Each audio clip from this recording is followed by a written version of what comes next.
우리 머릿속에 이미 잊혀져 버렸고, 제가 태어나기도 전에 아직도 인터넷에 치면 나오는 이야기 가운데 아주 재미있는 사건이 있어요. 1957년 8월 30일 우리 경주 경찰서 서장실로 전화 한 통이 옵니다. 나 이강석인데 라는 전화 한 통이에요. 나 이강석인데. 이 전화 한 통에 경주의 경찰서장은 이강석이 있는 곳으로 황급히 달려가고 머리를 조아리면서 하는 말이, 귀하신 몸이 어찌 홀로 오셨습니까? 라는 얘기였습니다. 여러분, 이강석이 누굽니까? 이승만 대통령의 양자입니다. 자식이 없었던 이승만 대통령은 이규붕의 아들을 자기로 양자로 입양을 했죠. 원래 다른 집의 장남은 양자로 갈 수가 없어요. 그런데 교묘하게 법을 막 지금 마음대로 하면서 결국 이강석을 양자로 만들어버린 겁니다. 당시 1인자였던 이승만 대통령이 양아버지가 된 것이고 2인자였던 이기붕이 친아버지였던 것이죠. 이강석은 그래서 막강한 권세를 누렸습니다. 그런 이강석이 아버지의 밀명을 받고 경주에 암행시차를 왔다고 하니 경주시가 전체가 다 흔들렸습니다. 경찰서장, 시장, 군수, 은행장 할 것 없이 이강석에게 관사는 물론이거니와 금품과 향응을 제공하고, 당시 36사단장은 경호원을 붙여서 군용 차량을 제공하기도 했습니다. 다들 이강석과 사진 한번 찍겠다고 난리를 치고 온갖 융숭한 대접을 했던 것이죠. 그런데 이강석은 진짜 이강석이 아니었어요. 22살의 대구 출신의 무직자 강성병이라는 사람이었죠. 그러니까 가짜였던 겁니다.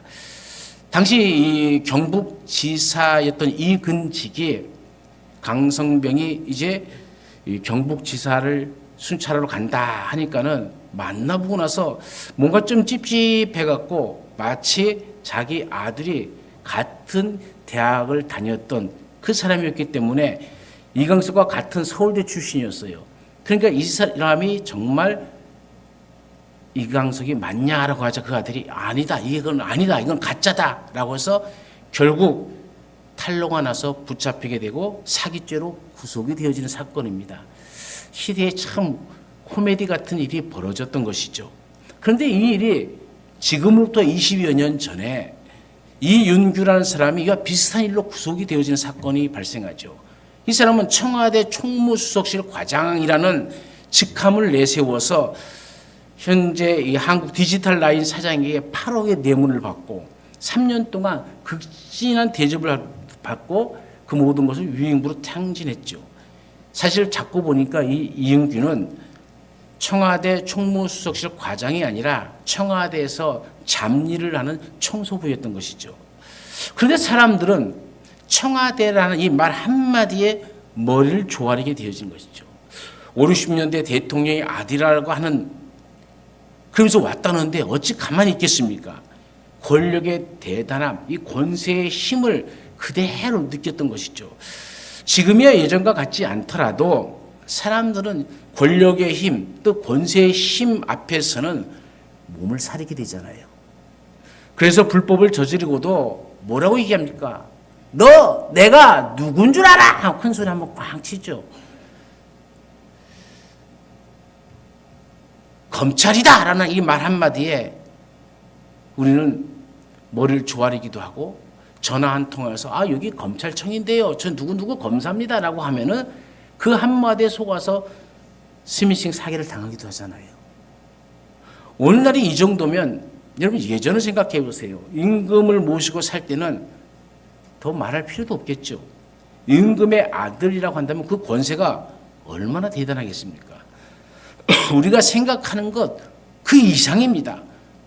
무서운 것도 없고 부러운 것도 없는 존재. 그게 바로 아들의 권세 아닙니까? 오늘 본문에 보면 영접하는 자, 그 영접하는 자가 하나님의 자녀가 되어진다라고 말씀합니다. 무엇을 영접합니까? 그 이름을. 그 이름은 곧 예수인데 예수라는 이름의 뜻은 구원자라는 뜻이죠. 하나님의 자녀가 되는 가장 우선의 조건은 바로 이 사실을 믿는 것이잖아요. 예수가 그 이름대로 구원자이심을 받아들이고 인정하는 것, 그것이 첫걸음이죠.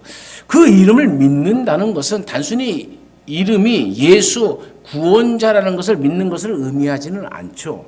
특히 유대인들에게 있어서 이 이름은, 그 각 사람의 이름은 그 사람의 전 인격을 나타내는 말입니다. 그 사람의 성격이나 사고방식이나 생활방식이나 등등 그들의 모든 종교까지 다 포함해서 나타나는 이름, 그것이 바로 이름이라는 거예요. 그리고 본문은 예수님을 영접하는 자, 그 이름을 믿는 자들에게는 하나님의 자녀가 되는 권세를 주었다 그래요. 단순히 예수의 이름을 아는 것이 아니라 예수님의 성격, 예수님의 사고방식, 예수님의 삶의 모든 방식을 믿는 자들을 얘기하는 겁니다. 그런 자가 하나님의 자녀가 되는 권세를 얻게 되어진다고 그래요. 근데 이 권세라는 말이 재밌어요. 이것은 권세라는 표현을 썼는데 다른 말로 표현하면은 특권입니다. 오직 예수 믿는 사람들이 누릴 수 있는 권세, 그 특권이 있다는 것이죠. 그러면 예수 믿는 사람들만이 누릴 수 있는 그 특권, 그 권세가 무엇입니까? 저는 오늘 세 가지만 얘기하려고 그래요. 첫 번째는 하나님의 자녀로서 누려야 할 특권은 상속권입니다. 여러분, 상속이란 신분이나 재산을 물려주는 것을 말하죠. 부모로부터 재산을 물려받는 것을 상속이라 얘기합니다. 하나님은 하나님의 자녀들인 이스라엘 백성들에게 가나안 땅을 상속하셨다 얘기합니다. 약속은 아브라함과 하셨고 이삭을 거쳐 야곱에게 전해졌고 수백 년이 흐른 뒤에 여호수아를 통해서 상속되어졌죠. 아버지의 재산을 상속받을 수 있는 것은 그의 자녀들에게 주는 특권입니다. 여러분, 아브라함이 자식이 없을 때에 나는 무자하오니 나의 상속자는 엘리에셀입니다. 주께서 내게 씨를 주시지 않았으니 내 집에서 길리운 자가 나의 후사가 될 것입니다. 라고 하자 하나님이 뭐라고 얘기합니까? 그 사람은 너의 후사가 아니다. 내 몸에서 날 자가 내 후사가 되리라. 이렇게 얘기합니다. 아무나 후사가 되는 것이 아니라는 얘기죠. 이런 후사가 누굽니까? 대를 이을 자요, 상속자로 상속권을 가진 자를 말하는 겁니다. 하나님의 후사란 하나님의 아들 예수를 영접하고 하나님의 영으로 인도함을 받고 하나님을 아바, 아버지라 부르는 자들을 말하는 겁니다. 우리는 예수님의 죽음으로서의 이미 하나님의 유산을 상속받은 자녀들이 된 겁니다. 예수님은 부유하신 자로서 가난하게 되심으로 우리를 부욕해 하셨습니다. 채찍에 맞으심으로 우리가 남을 입을 수 있게 하셨고 죽으심으로 우리는 영생을 받아 누리게 된 것이죠. 물론 우리 예수님께서는 우리가 영원히 거할 집, 황금 보석으로 지은 아름다운 천국을 우리를 위해 예배해 놓고 계십니다. 우리는 그것을 누릴 수 있는 특권, 권세가 있다는 것이죠. 이것을 알기에, 그리고 이것을 우리 삶 속에서 누리고 있기에 바울은 고린도 교회 교인들에게 이 권세, 이 특권을 고린도후서 6장 9절부터 10절에 이렇게 설명합니다. 우리는 무명한 자 같으나 유명한 자요, 죽은 자 같으나 보라 우리가 살아있고 징계를 받은 자 같으나 죽임을 당하지 아니하고 근심하는 자 같으나 항상 기뻐하고 가난한 자 같으나 많은 사람을 부요하게 하고 아무것도 없는 자 같으나 모든 것을 가진 자로다. 하나님의 자녀된 사람들은 이 세상에서 당하는 환난이나 시련에도 낙심하지를 않아요.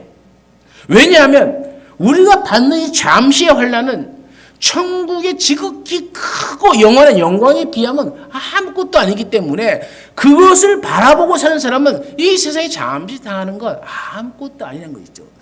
이미 나를 위해서 하나님께서 예비해 놓으신 천국이 있음을 본 사람들은 이 땅에서 없어도 천국의 삶, 기쁨을 누릴 수가 있는 것이죠. 이게 바로 상속이 주는 놀라운 축복 아닙니까? 우리 모두 이 기쁨, 이 부요함, 이 영생이 우리가 이 땅 살아가면서 누리는 은혜요, 복이 되시기를 간절히 축원합니다. 두 번째는 우리가 누려야 할 특권은 믿음입니다.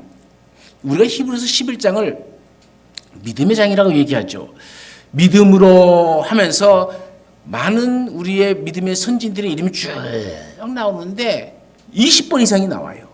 수많은 사람이 택한 자녀들이 이 믿음으로 살아왔음을 히브리서 11장에 증거하고 싹써내려 가는 겁니다. 그들은 이 믿음으로 세상을 이겼다라고 설명을 합니다. 이 믿음은 단순히 천국 가기 위한 티켓을 말하는 것이 아니라 이 땅을 살아가는 동안 그들이 누렸던 특권, 그 권세를 얘기하고 있는 것이죠.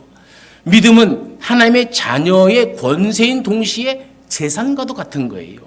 왜냐하면 믿는 자에게는 능치 못할 일이 없기 때문입니다. 이 믿음은 전능하신 하나님을 믿는 믿음이요, 하나님께서 약속하신 약속을 믿는 믿음이고 하나님의 말씀을 믿는 믿음입니다. 이 믿음의 능력은 가난한 자를 부유하게 하고 병든 자를 취하며 모든 우리의 문제를 해결하는 능력이 되어집니다. 그래서 우리의 삶은 믿는 대로 이루어진다는 사실입니다.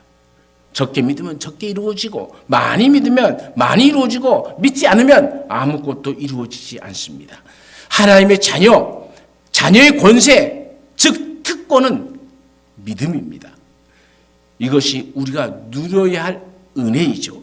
은혜를 받으면 믿음이 생기고 믿음이 커지면 강해집니다. 믿음으로 구원을 받고 기도 응답을 받습니다. 또 믿음으로 시험을 이기고 믿음으로 환난을 이기고 믿음으로 큰 역사를 일으킵니다. 믿음의 권세를 누린 사람들의 성경의 증언을 보십시오. 특히 히브리서 11장에 그 증언이 계속적으로 나옵니다. 믿음으로 모세는 홍해를 육지같이 건넜고 믿음으로 나라를 이기기도 하고 믿음으로 의를 행하기도 하고 믿음으로 약속을 받기도 하고 믿음으로 연약한 가운데 강하여지기도 하며 믿음으로 사자의 입을 막기도 했다 하면서 많은 믿음의 사람들이 이 땅에 살아가면서 누렸던 권세, 그 특권을 이야기하죠. 히스기야는 아수르 군대가 쳐들어와서 나라 위기에 처했을 때 믿음으로 하나님 앞에 기도한 결과 싸우기도 전에 18만 5천 명의 적군을 자기들끼리 싸워서 몰살해버리는 큰 기적을 일으켰습니다. 또 다니엘이 어떻습니까? 모함을 받아 사자굴에 들어가게 되었지만 믿음으로 감사함으로 기도했을 때에 하나님께서 사자의 입을 봉하셔서 다니엘이 머리깍 하나도 상하지 않게 지켜주셨습니다. 아브라함은 한번 약속하신 것은 반드시 지키시는 신실하신 하나님을 믿었습니다. 욥도 큰 시험을 받았으나 믿음으로 끝까지 인내하여 이전보다 갑절의 축복을 받았습니다. 모든 시험을 이기는 본을 우리에게 보여주었습니다. 믿음은 아무에게나 주어지는 것이 아닙니다. 믿음은 하나님이 우리에게 주신 은혜요 선물입니다.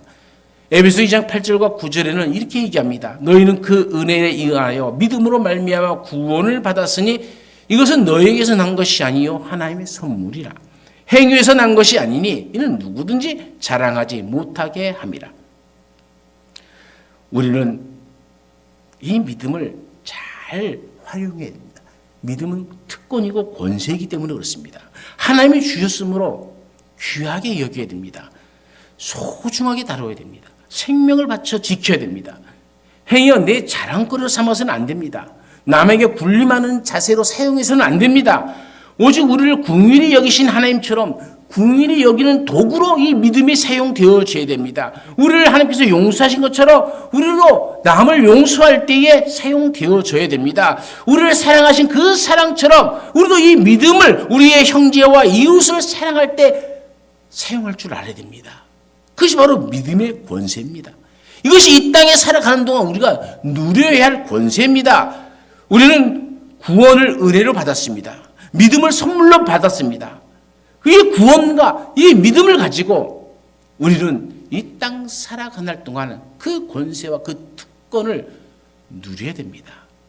믿음 없는 자처럼 이리저리 다니면서 쓰러지지 마시고 항상 믿음으로 오뚜기처럼 벌떡벌떡 일어서서 믿음의 승리자가 되시기를 간절히 축원합니다. 이 누림의 은혜가 우리 삶에 있을 때에 우리는 하나님의 참된 자녀로서 믿음으로 하나님께 영광을 바르게 드릴 수 있습니다.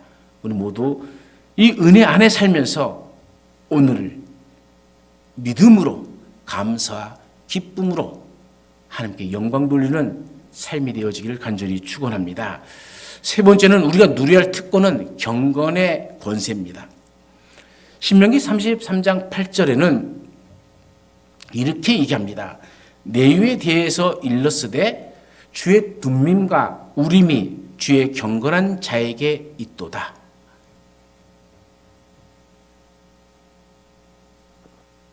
여러분, 주의 둠밈과 우림이 누구에게 있냐면 주의 경건한 자에게 있도다라고 얘기합니다. 오늘 우리 그리스도인들에게 주시는 말씀이 있겠죠. 둠밈은 온전하다는 뜻이고 우림은 빛을 나타내는, 조명을 나타내는 말입니다. 주님의 온전히 비춰주심과 우리를 이끌어 주심이 누구에게 있느냐? 경건한 자에게 나타난다는 거예요. 하나님의 빛과 그 온전하심이 언제나 경건한 자들에게 함께 하십니다. 우리는 주 앞에 경건한 자로 서야 되죠. 이 경건이란 헬라어로 유세베이아라는 말입니다. 좋은이란 유부라는 말과 존경하다는 세베이아라는 말이 합쳐진 말이죠. 그러니까는 존경을 받을 만한 좋은 행위라는 뜻이 되어져요. 그런데 히브리 말에는 약간은 좀 다른 개념이 있습니다. 성경에서 경건, 하시드라는 히브리 말은 헤세드를 실천하는 사람, 즉 사랑을 실천하는 사람을 뜻하고, 경건이 처음부터 실천과 관련되어 있음을 설명하고 있습니다. 그러니까 경건은 하나님과의 관계에서만 드러나는 것이 아닙니다. 인간관계에서 드러나는 도덕적 모든 태도도 이 경건이란 말 안에 들어간다는 얘기죠. 유대인들에게 경건한 사람은 온 가족과 더불어 하나님을 두려워하며 유대 백성에게 자선을 베풀며 늘 하나님께 기도하는 사람이라, 이렇게 사도행전 10장 2절을 보면 설명이 나오죠. 고넬료에 대해서 설명할 때 그렇게 나옵니다. 여러분 보세요. 그 경건을 첫 번째가 하나님을 믿는, 하나님을 두려워하는 존재라 얘기합니다. 유대 백성들에게 자선을 베풀었다. 다시 말하면 우리 이웃들에게 자선을 베푸는 것이죠. 그리고 그는 늘 기도하는 사람이라고 얘기하잖아요. 이게 경건의 3대 요소입니다. 믿음과 선행과 기도입니다. 바울은 더 나아가서 이 경건을 뭐라고 얘기합니까? 단순히 내면적인 신앙의 어떤 모습만을 말하는 것이 아니라 그리스도인들의 신앙 실천을 구체화되는 것을 경건이라 얘기합니다. 야고보도 이와 똑같은 말로 그의 이야기를 야고보서에 써놨죠. 이러한 경건은 우리의 삶 속에서 거저 주어진 것이 아니라 훈련되어져야 되는 겁니다. 바울은 디모데에게 편지하면서 몸의 훈련은 약간의 유익이 있으나 경건 훈련은 모든 면에서 유익하다라고 얘기합니다. 우리가 반복적으로 시간을 정해놓고 기도하고 예배하는 것, 성경 읽고 암송하는 일, 금식과 단식, 구제, 헌금도 다 몸의 훈련이죠. 이 훈련이 습관이 되어져야 됩니다. 유대인들은 하루에 3번을 기도합니다. 무슬림은 하루에 5번을 기도합니다. 오늘 우리는 몇 번을 기도합니까? 아니, 기도는 하기는 합니까? 오히려 이방인들은 더 기도에 열심인데 정작 하나님의 자녀라고 하는 우리들은 이런 영적 습관이 길들여지지 않는다는 것이 더 큰 문제 아닙니까? 한편으로는 다른 면에서 보면 배짱이 좋은 건지, 나는 자녀니까 하면서 그냥 배짱이 좋게 나가는 것인지 모르겠습니다만은, 이들은 자기들의 경건을 위해서 엄격하게 그들 나름대로 지키는 율법적 규례들을 가지고 있죠. 이것이 율법주의나 형식주의로 끝나는 것이 문제가 되긴 합니다만은, 자꾸 이것을 어떤 다른 것으로 꾸며대는 것이 문제이기도 합니다만은, 문제가 있다고 해서 그것을 버린다는 것은 더 큰 잘못을 저지르는 것이죠. 골로새서의 저자는 그런 규정과 교훈들이 뭐라고 얘기하냐면, 골로새 2장 23절에 꾸며낸 경건과 겸손과 몸을 학대하는 데는 지혜를 나타내 보이지만 육체의 욕망을 억제하는 데는 아무런 유익이 없다라고 이들이 꾸며낸 것에 대해서 얘기합니다. 그렇습니다. 진정한 경건은 형식과 내용, 드러난 행위와 마음의 생각이 일치하는 것이어야 돼요. 육체의 욕망을 억제할 수 있는 능력이 되어서 이 세상과 장차 올 세상의 생명을 약속하는 것이어야 됩니다. 경건의 권세는 악을 이길 수 있는 힘이 되어집니다. 경건한 사람은 아무리 죄악이 많은 세상일지라도 거룩하게 살게 되어집니다. 창세기 6장 말씀에 보면 노아의 시대에 죄악이 번창하여 하나님께서 홍수로 이 세상을 심판하실 계획을 세우시죠.